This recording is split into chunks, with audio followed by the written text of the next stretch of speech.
Cadê todo mundo? Então aqui, vou entrar. Ai! Ô de casa.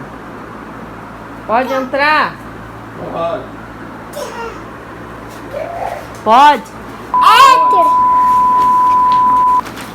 Entra. Entra.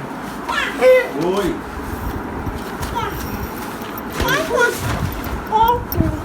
Entra. Já saiu o cheiro.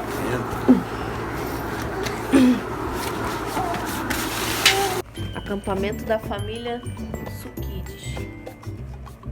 Criançada de férias. Eu vou começar a história. E aí Natan vai terminar. A graça vai ser... Cada um inventa uma parte. Né, Zoe? Quem tá ouvindo o barulho dos grilos? Cadê o grilo falante? Os sapos.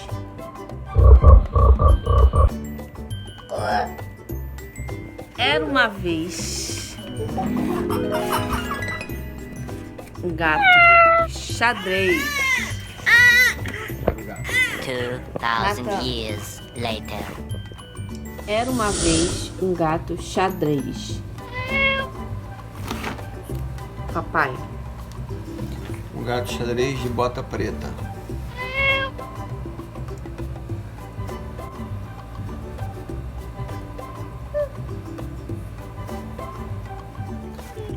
Cadê todo mundo, gente? Mamãe, finalmente. Cadê todo mundo? Ficou sem luz.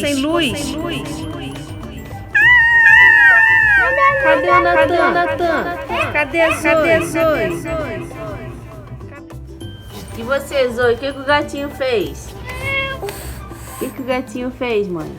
Gosta mesmo. Comeu farofa e banana. O que o gatinho fez, Zoe?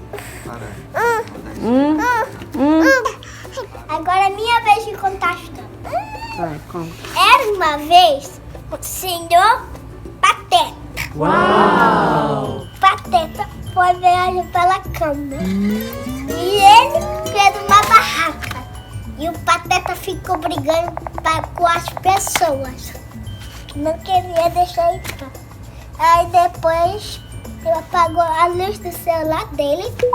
E ele saiu correndo lá pelo caminho. E não sabia o caminho dele. Enfim.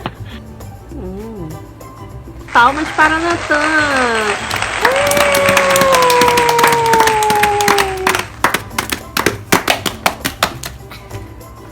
E você, Zoe, vai contar qual história? É de bebê. Agora tem que virar a luz. Qual história a Zoe vai contar?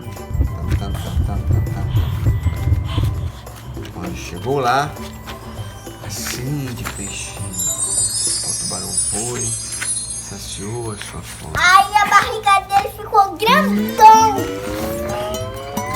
Isso. Assim. Não é? O tubarão ficou super feliz. E fez. Aí ele morreu.